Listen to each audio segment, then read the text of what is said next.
Hey, what's going on, guys? My name is Terminus, and today I'm doing my first reaction.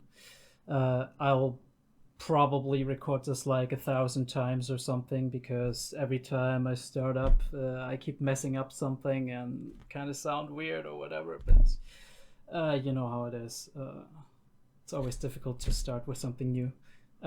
Today we're gonna be reacting to Frieren, which, as you might hear, it's a German word, and as somebody who's from Germany, I'm obviously already kind of familiar with what the word might entail. I also know a little bit something about the series, which is that there is some kind of, I don't know, heroes party, and this character here, our main character, was part of that. And it seems to be a little bit sad and kind of connected to reminiscing about that. I don't know much more about that, just that people have been constantly recommending it as a manga. I think it's a manga. I'm not quite sure, but people have been recommending it, said it's very good and all that. So I'm kind of excited to check it out, especially with the Psych background that I do have. Now, obviously, as this is my first reaction, you shouldn't be expecting like an in-depth 3-hour pink cubed analysis of this whole thing. So, or psyculturist deep dive. I'm just gonna look at what we have to work with here. I'm gonna try to observe as best I can and point out what I see. I'm gonna have a notebook right here with which you're not seeing it that well. I'm using a virtual background. I don't have a green screen yet. Well, if this thing is going to be more of a regular thing, I'm probably gonna get a green screen. But for now, I thought just do the cost-effective thing, do the virtual background. If you guys want to see my room, actually, I don't mind that. We could do that as well. I'll just figure out how things go and take the feedback I get. The same goes, by the way, for the audio and any video webcam, whatever. I'm using a webcam right now, so if there's anything in the image quality or the audio quality that you want adjusted, you can drop a comment, and I'm gonna look at it and see if I can adjust things so things sound better down the line. Anyway, I'm not used to talking that much, as you might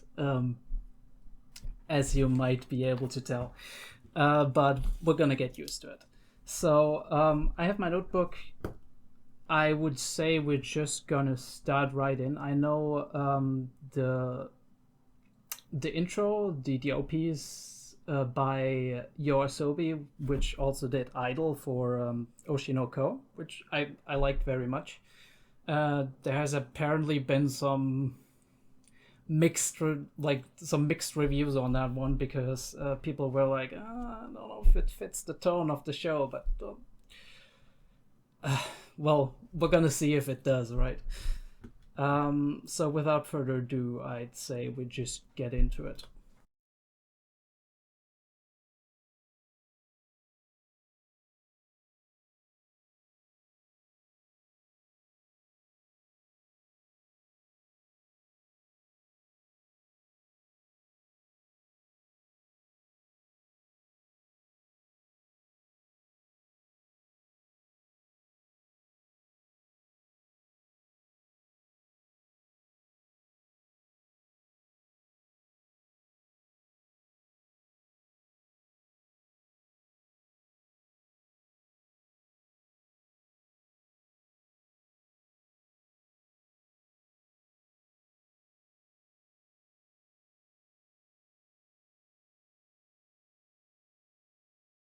Reviews or anything.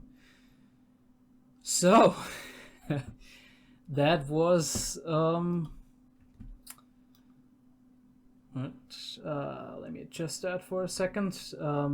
One of these days I'm probably gonna do this in editing and then all you're gonna see is just a snap, and then we're gonna be back here. But for now, I think the way I'm gonna do this is I'm gonna stop here for a second, and I'm gonna gather my thoughts, and maybe continue after that with an analysis. All right. I mean, I'm probably not gonna cut that out, but there you go. Just me swallowing my tongue. All right. So I've kind of gathered myself a little bit. I do believe this is still gonna take some time for me to actually kind of get a good handle on it.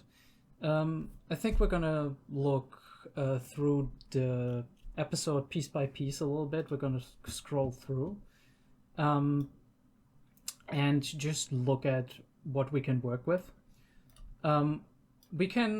I'd say we analyzed the OP in 1 or 2 episodes maybe. We start off with a little bit of a kind of a world map that gives us some idea that we're in the Northern Lands probably right now. And yeah, I mean, it looks kind of like Northern Lands. Maybe I'm wrong because it panned there. And we start off with our main character, Frieren, which is a silver-haired elf girl and a mage. She and her party are just returning from a conquest. They defeated the Demon King. And all of them are kind of reminiscing a little bit about the journey they went through, and talking about that they still have the entirety of their life ahead of them. Kind of thinking about what jobs they want to take up or what things they want to do.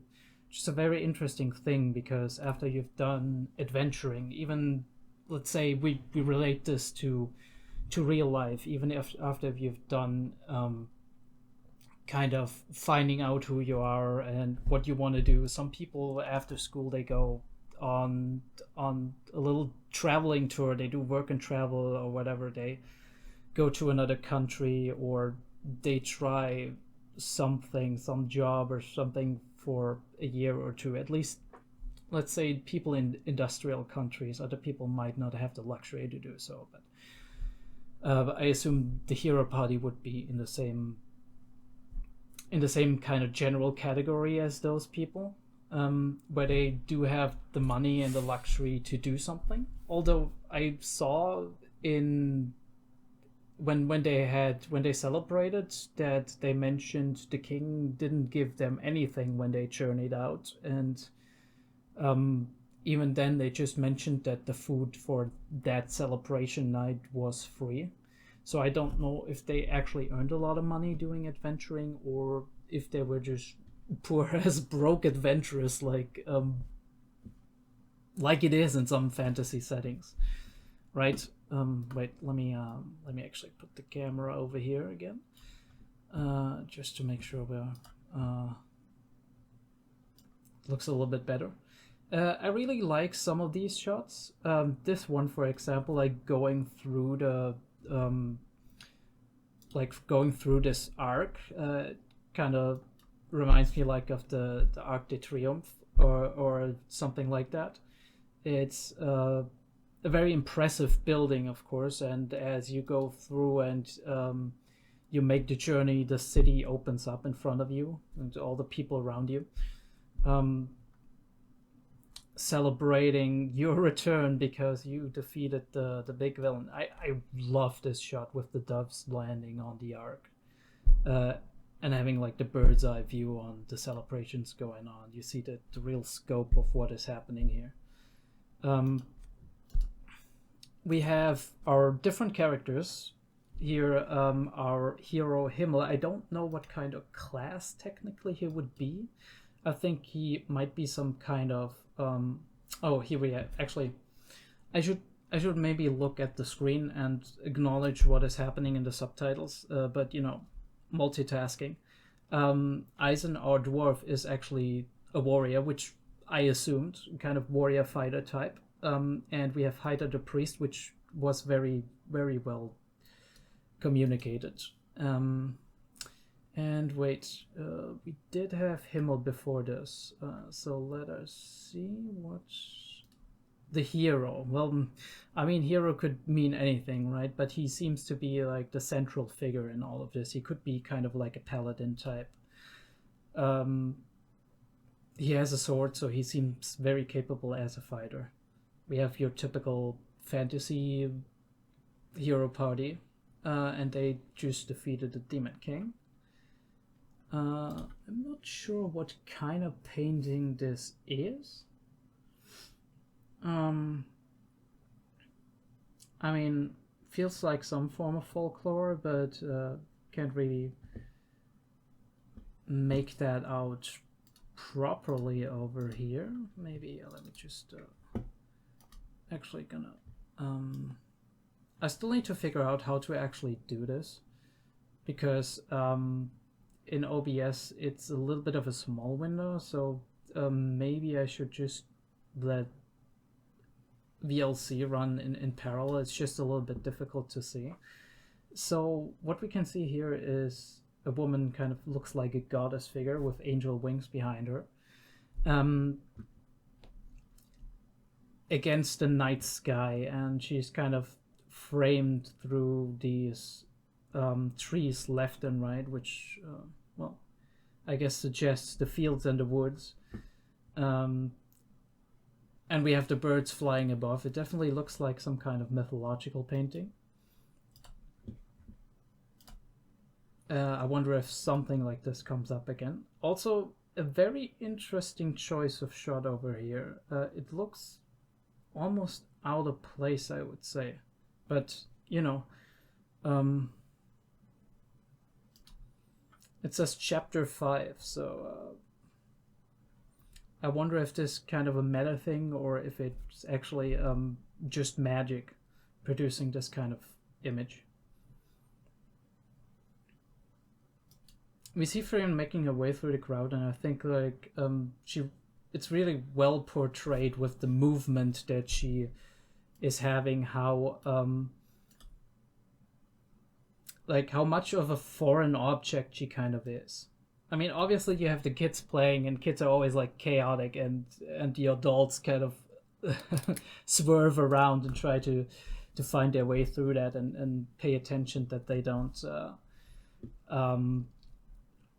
that the kids don't kind of knock the food out of their hand or something. It's a typical scene, but you see that she's kind of not bewildered, but she's bewildered, but she's definitely out of her element here when it comes to company and all that. So we celebrate, and we have our jokes, we have our stereotypes. The priest that drinks a lot, the hero that's kind of a little bit cocky about his looks and whatnot. The dwarf kind of didn't make that big an impression on me, but that isn't a bad thing necessarily. Dwarves in fantasy stories in general known to be kind of stout fellows. And then we have a little bit of a reminiscing about them making a bad impression on the first day of their job, and almost getting arrested, and the priest 𝐸𝐬𝐿 being drunk. 𝐸𝐸𝐿, by the way, means something like holy shit, I completely forget the word. It means merry, so it makes sense in a way that he's always making merry and drinking and whatnot. And like I said, Himmel means sky, so his hair being the color of the sky also makes sense. I assume that the mimic jokes are gonna be a running gag, so I'm looking forward to that.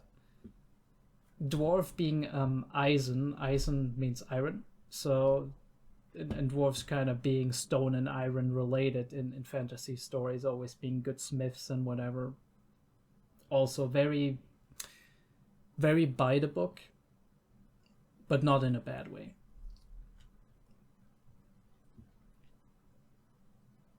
This interests me a lot because Frieren says he's always looked like that. And here he looks kind of a little bit older than 𝐏𝐤𝐏, in my opinion. Like, he looks like, I mean, it's hard to judge the age of an anime character who is drawn, but he looks kind of in his 40s, in his 30s or 40s, and 𝐏𝐤𝐏 looks more like he's in his 20s. And we're gonna come back to that later when we have the time skip. But this shot is really nice with the comets falling and everything just being absolutely beautiful. Also the pan from the left to the right and how it's being framed. It's amazing. Yeah, and 𝐏𝐤𝐏 says here, perfect for the start of an age of peace, which is what in stories like this is what you want, right? You just started a new age, and it's an age of peace and prosperity. And Frieren says here she's gonna take him there in 50 years to see this, and he's just gonna laugh because he doesn't know. He doesn't know if he's gonna be there. I mean, he really likes the thought of it, but the way she nonchalantly says that, it sounds to her like, well, I'll take you there next week, when we have the chance. And it just shows the immense difference in perspective that people can have depending on how long their life takes. And it's not just like general human lifespan. I mean, we can talk about how people from third world countries who don't have a lifespan as long as that of like medically advanced industrial countries feel about a year or a month going by. And there's different philosophies connected to that, of course. Some people just embrace the moment, and they do not see it that they don't see it that negatively if a month goes by without much happening.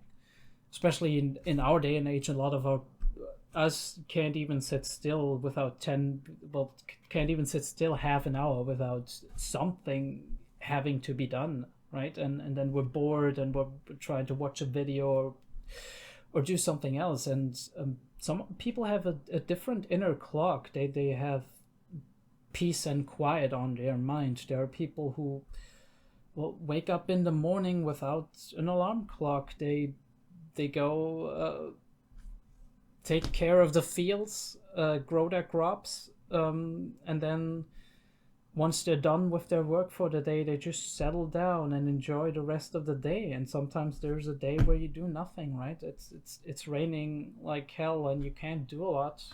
And once you've obviously taken care of everything, that the rain's not gonna wash anything away or damage anything, you're just gonna sit there and enjoy it. And that's life, right? But to come back to that perspective, we can also talk about how people must have felt 200 years ago, before all the advancement of the Industrial Revolution and the medical field have been, it has been a different time, and people had a completely different idea of how long life took and what time frames are and whatnot. Clocks were less accurate, but that's another matter. And even then, like, time is very relative to how we process it, right? The more we enjoy ourselves, sometimes people say the more we enjoy ourselves, the more time flies, and the less we enjoy ourselves, the more we agonize, the slower it goes. I don't know if that's necessarily always the case, but it's a fact that people experience time in vastly different ways, and this is kind of an analogy to, well, in the extreme here, to what we see in this anime. The elf who lives way past 100 years from what the show told us here, and the dwarf who kind of is in the middle, who probably lives 100 years or 200 years, maybe double as long as a human, but still says, well, I'm already a little bit old, I can't fight all that much. We see it later in the episode. And then we have the humans who have that lifespan of, well, back then even less, but if we compare it to our lifespan, around 80 years, maybe 100 or a little bit more if you're lucky. And yeah, I mean, if you live 1,000 years, 100 years will feel like 10 years feel to someone who lives 100 years, right? So very interesting. I do really I really like this shot. I can't tell you why exactly. I mean, there's some symmetry in it and some asymmetry. You have the two trees which are framing the picture, and the bridge which leads away from us goes slightly to the left on the screen, obviously, view to the right, but it goes slightly to the left, and then what am I talking about? It goes to the left anyway. I'm talking nonsense. The bridge goes slightly to the left, and you see how it's not quite in the middle of the screen, but somewhat at the border of the outer tile and the middle tile of the screen. If you divide the screen in a 3x3, right? This is how how photographers take their shots. That they say, I don't want the subject to be in the middle. I want the subject to be slightly off center on the left or the right in this, at the edges from one tile to the next. And this is what makes it interesting and good looking for us. I can't explain it more accurately for you. Maybe at some point I can figure that out once I'm more into photography and cinematography and all that. But it's a very beautiful shot, and especially with the contrast of man-made structures out of stone, and you have the nature surrounding it, and they're going on a journey. Well, she's going on a journey, but this is where they part ways then. Yeah, she's got like, well, I should go, and they ask where she's going, and she wants to collect more spells, which is very interesting. By the time we see her again, she might be a very powerful mage at this point. Especially they defeated one of the most powerful beings in the world already, and now she's going out on a journey to seek more knowledge. And there it is. 50 years might be, or even 100 years might be a trifling thing, so that suggests that she has a lot more time on her hands. Way beyond hundreds of years. I really like the accuracy of the drawing. It's really well in displaying the atmospheres of what she's going through, right? In the middle of in the night, in the middle of the woods, huddle around a fire, or here in a snowstorm, trying to slowly make her way through it. I don't know why, but I like this outfit. Just random thought. I like this outfit. I also like the way the camera, well, the drawing obviously, but the camera shoots up at a corner of a structure that she's sitting in the middle of. That frames it in a very nice way. Just sitting on a stone, and there's the structure, and you see a little bit of the sky. That is a really nice composition. Like I think the animators and maybe the manga, depending on if the shot was taken straight from the manga, did a very good job at having very interesting and powerful frames on that. Your typical adventures, right? This is a little bit of CGI. I don't know if I like this. I don't hate it.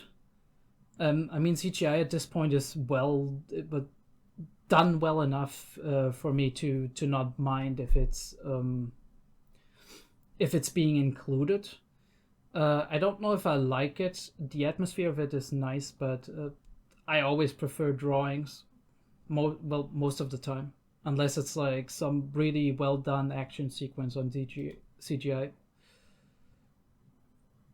Oh yeah, we have a few shots of her journey and her also kind of mingling with people. The mimic appearing again here, which let's see how often that happens. And this beautiful shot, which is without a sky, which makes it very, very interesting in my opinion, especially with the water surface kind of separating different layers of her. And she remembers an old ingredient her party found, when a very powerful ingredient she might need for her summon now. She seems to want to summon something, which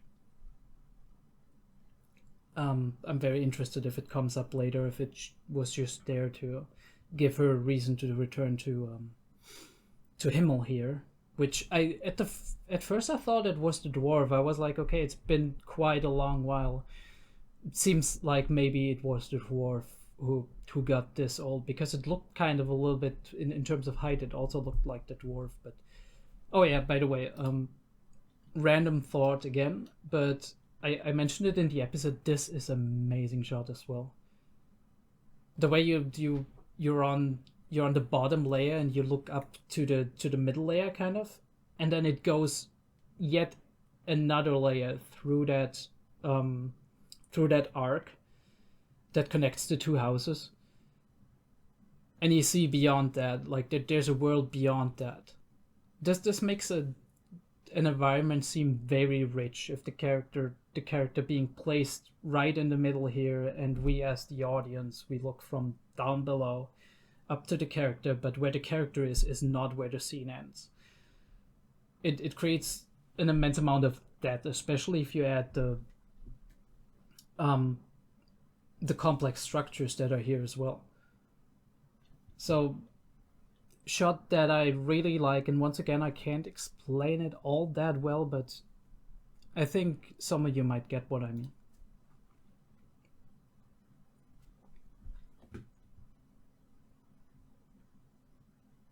And we realize Frieren in this shot, she's very taken aback by how old Himmel is. And me, when I realized this is Himmel, I got taken back as well. I was like, holy shit. Like that was a blue-haired guy, not the green-haired or the dwarf or whatever, no. So I really wonder if there's a significant difference between the priest and him, because he seems significantly older than the priest. So either he looked younger than he actually was and rapidly aged after that, not more than usual, but like in appearance, or maybe there's something else connected to that. I mean, the priests did say something about a book on immortality and prolonging your life, although I'm gonna be honest, I don't think that's it. That would be kind of it wouldn't fit the kind of story we're trying to tell. Although this kind of artifact makes me suspicious. Maybe that this rapidly aged the hero. It could be. I'm not sure though. Too early to tell, I think. Yeah, we go past the statues, and he's gonna fix himself up because he's a little bit. He seemed always, well, I say always, but the first impression you got of him is he was a really nice guy, but he was also a little bit cocky on his appearance. So his appearance being the one that is kind of the oldest and the worst, well, subjectively the worst out of all of the party, must kind of sting to him. Although we see him smile a lot, so it looks like he did really enjoy himself in his life, and it kind of made his peace with becoming old, which is a nice thing to do. Well, I'm saying it like you just do it. I'm saying it's a nice thing if you can do that. And I'd say it takes a lot of thinking and mental strength and a certain type of personality to do that without effort. And it certainly doesn't come without effort to most people. Not saying it didn't. It did come without effort to him. We don't know that. Maybe we get to know a lot more about him long term. Frieren herself later said in in the episode that she wants to find out more about humans, but maybe on her journey she gets to find out a lot more about 𝐏𝐢𝐏 as well. We have a little fight, which is neat. We see the dwarf can still kick ass, although the main killing shot came from Frieren, and obviously magic. I would assume magic doesn't age with. It doesn't get less with age, and I would also assume that since she lives a long time, even if it does, she didn't get that like she isn't at that age yet. So.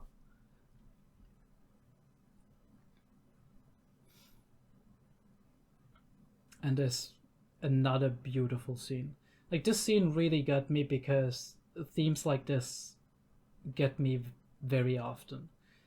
This person, 𝐏𝐢𝐏, at the end of his life, saying he had an amazing adventure with them and an amazing life, and just enjoying this moment and being thankful that he is here, which is absolutely a touching scene for anybody who has thought about their life a lot. For anybody who's ruminated on, the meaning of life and what happens if you get older and all these things. Because that's just an inevitability for all of us. And there we are, the hero at his funeral. I assume that's a little bit later than that, but he probably knew that he was nearing the end of his life. And we get a very interesting moment where people are kind of making that commentary about her being very heartless because she hasn't been looking sad all this time. And I couldn't disagree more, actually, because I have seen her be sad through like 80% of this episode.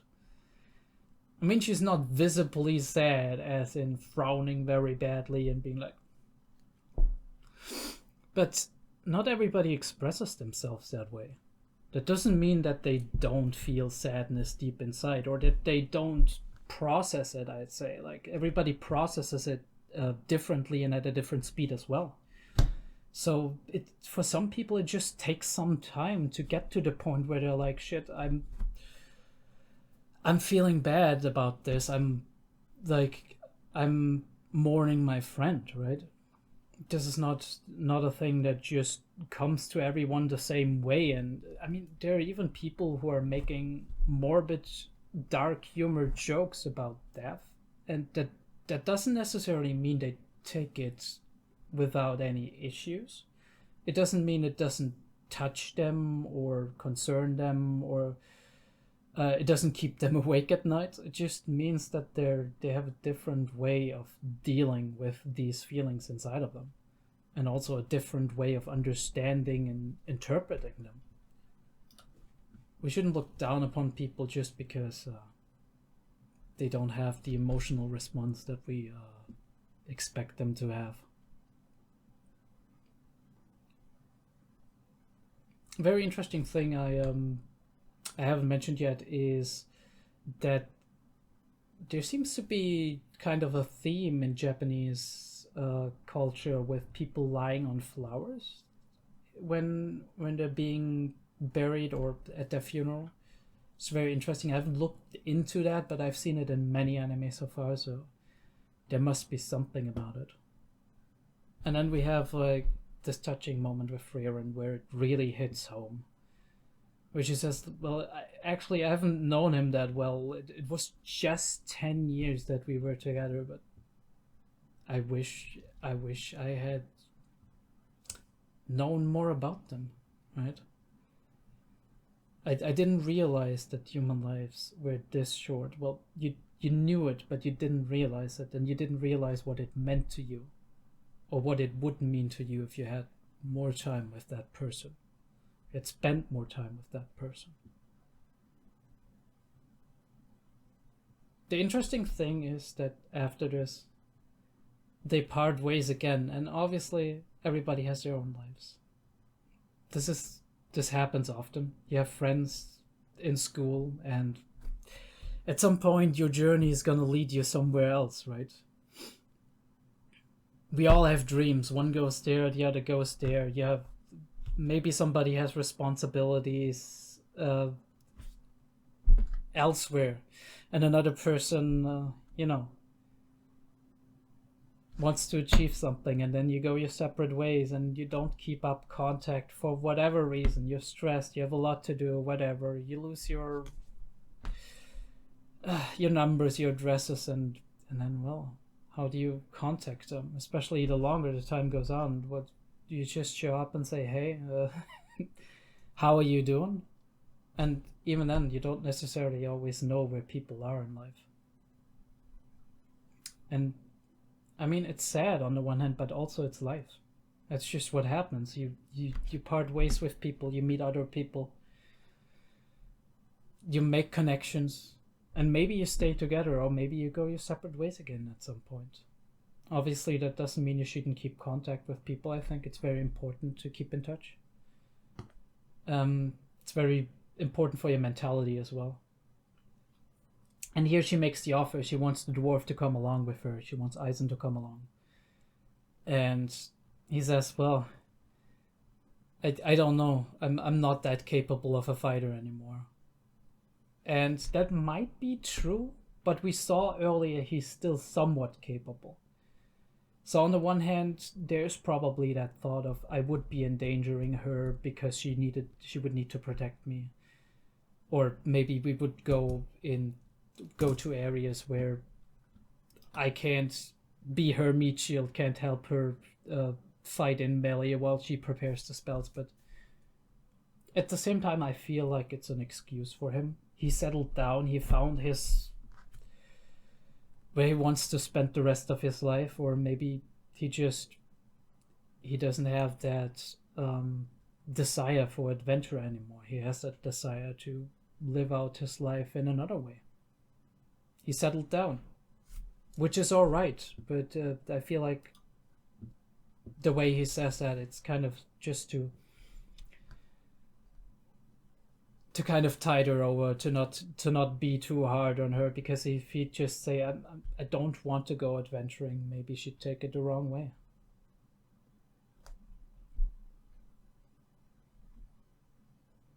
I also like this shot, not as much as some of the others, but it's a very nice shot with the multiple layers. And I actually thought the episode was over there. It's a very interesting shot that we pan up on the tree that is dead. Wonder if there's any deeper meaning in that. She just sees that thing, like her companions slowly withering away. Also, there is something that I want to look a little bit closer at here. Let me pull it up for a second. Again, I have it pulled up in OBS, but it's way better to pull it up on a big screen. 20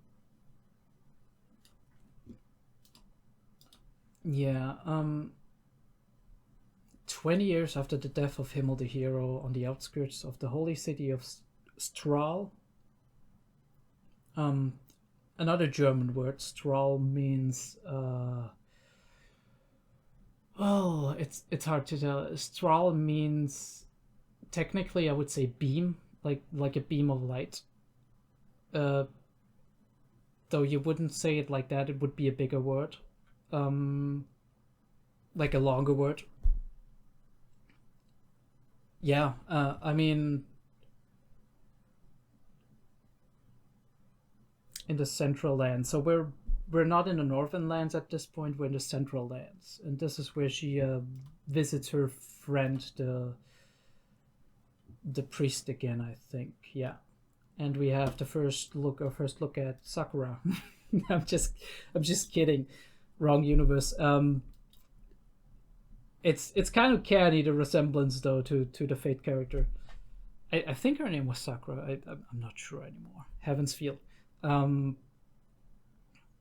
And we see she is living with our priest 𝐈𝐦𝐩, right? Yeah, 𝐈𝐦𝐩. And he's become a little bit older, which, I mean, not surprising, but it's nice that he's still alive and she can talk to him.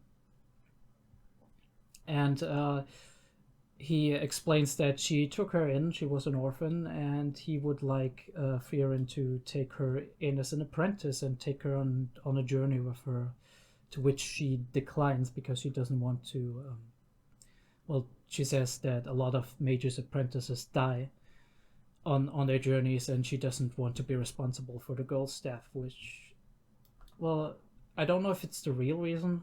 We had that before with the dwarf pulling up a very reasonable argument for not coming with Frieren, but actually maybe having other thoughts and reasons for not coming along. I wonder if this is a similar deal where she has other reasons for not taking anybody on the journey with her, other than possibly people from the old party. But they talked with each other a little bit. Our priest apparently has been playing the tough guy and just been pretending not to fear death, which fake it till you make it, I guess. Well, not exactly, but you know what I mean. Sometimes you just have to lie to yourself as well. It's not just lying to other people out of embarrassment, it's also lying to yourself in order to keep down the fear that you're experiencing. Fear of death is like a universal death. It's normal, and at some point you have to come to terms with it, but it's a hard process, and it's certainly a very, very long journey to get there. But most of the time I say, but most of the time you have all of your life to kind of get to terms with it, and you still don't.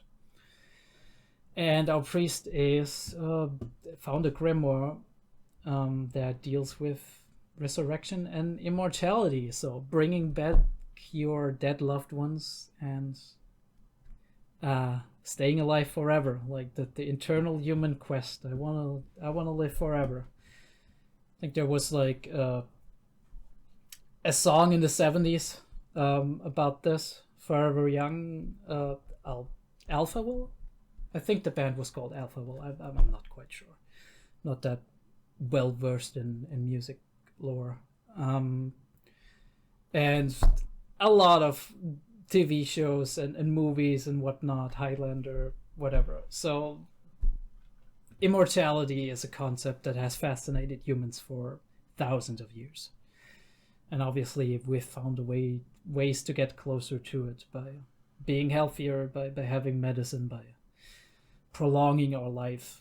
Sometimes maybe artificially in ways that you might not want to live, but in other situations also in a very healthy and positive way, just staying fit and just being healthier in general.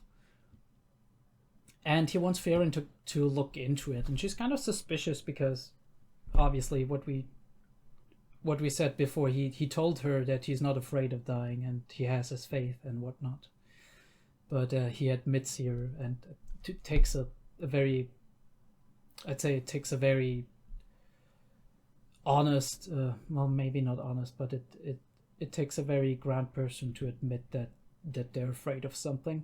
That is not an easy thing to admit. But she confides in her friend here because she questions it. She questions his motives. And he says he'd like to find a way, but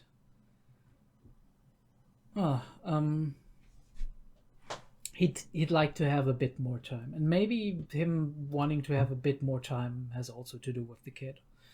That he doesn't want to leave her alone yet, and him having taken her in, he feels it's his responsibility to help her grow up and be there for her.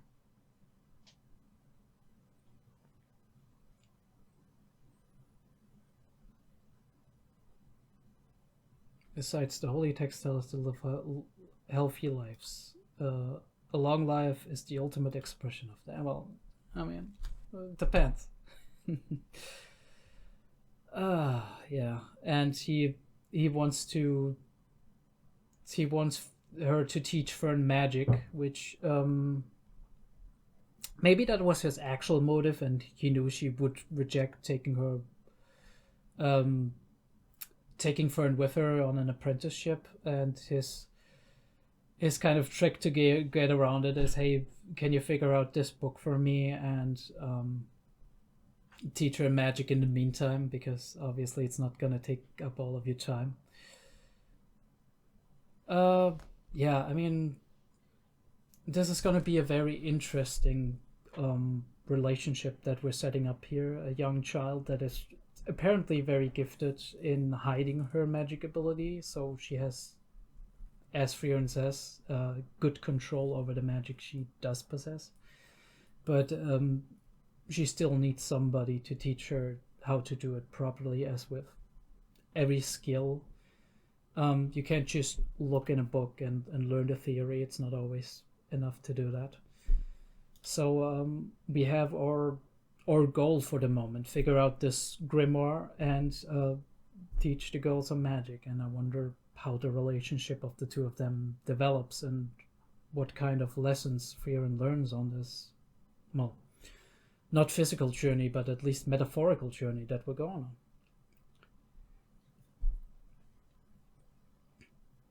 on. And yeah, the last moment that we have here, she kind of relates to the girl a little bit. She's like, well, I like magic somewhat. And he's like, well, then you're just like, or then she's just like me. And that is our first point of connection. All right, the end is very interesting. The dragon, and it comes down and swallow. I didn't even see what the dragon swallowed here. I think it was a flower. And then we have a lot of flowers, all kinds of different flowers growing out of that. Wonder about the symbolism behind that. I'm sure there's a lot of it that we could dig our heels into once we get a little bit more of an idea what this series actually is about, beyond the obvious themes that got presented in this first episode. And that's about all she wrote. Alright, Frieren, the first episode. It's been quite some time since I started recording, 112 if I see that correctly. I don't know if I'm gonna cut out anything out of that. I actually don't want to. I just want it to be unfiltered for the moment. I'm very excited to go on with this. It's an anime that is kind of unusual for a reaction, in my opinion, because it's very soft and calm and has a very atmospheric focus. So there will definitely be a lot of talking about, okay, this shot is beautiful, and kind of trying to figure out why it's beautiful, and kind of trying to lean more into what this journey means for our main character personally, and what the imagery around it and the OST and everything help to enhance this journey for us and give us our themes. A lot of trying to analyze the relationships between people. I mean, like I said, it's the beginning. This is my first reaction. It's very hard for me to keep track of everything. I really have a lot of respect for all these people who go down and start a reaction, and they're like, all right, here's what we're gonna do. We're structured and I mean, everybody starts somewhere. I'm gonna continue with the notes. I'm gonna continue with going through the episode after the episode and just scrolling through. I'm gonna try and provide a link for the Pixeldrain where I can put up the entire thing. I don't know how I'm gonna do it on YouTube. I might either cut out the picture-in-picture or have to find a way to obscure it and later on add the scene on top of it. I also have to figure out how to do the actual anime episode, kind of get a feeling for that, because I don't want to scroll through it after the fact and see it in a very tiny window. So I'm probably gonna have two anime episodes running there. might be a little bit difficult with that, but we'll see how it goes. I'm sure I can set it up properly. If anybody has some advice, I gladly take it. As for audio and video, let me know if the audio was okay in general, if I have to make my voice louder or the episode louder, if I have to filter out some noise, or also what about the background? Should I leave this background here the way it is with the wallpaper and the virtual background? Sometimes you see like my hand spazzing out a little bit, not very nice, but it is what it is. I'm probably gonna get a proper green screen once this is more of a routine for me. But if you want to see the normal room as a background, we can do that as well. I'd be open for that. It'd be a little bit more me having to rearrange some stuff in the background. I don't want my boxes lying around or some shit, right? But not that I'm very chaotic. I normally am very neat in terms of these things, but you never know, right? Other than that, I really enjoyed this anime so far, and I'm kind of struggling. Maybe you see I'm kind of struggling how to end this. Write down in the comments any thoughts you have. Maybe I should pay more attention to something, or you want to give me more context in how the manga is, or want to correct me on if it's a light novel or a manga. I think it's a manga. I do have another series set up that I want to do in 2 to 3 weeks time, if I actually find the time to start it up, which is Made in Abyss. It's a series that I have watched the first 2 to 3 episodes of, but never continued due to life getting in the way. And I thought that would be a really cool series to continue because it has Lovecraftian elements, and I do like those. I do have the entire Cthulhu myth in my bookshelf, on my bookshelf. So look forward to that if you like Made in Abyss. Other than that, I wish you all a nice morning, noon or evening, wherever you live, and I'll see you next time.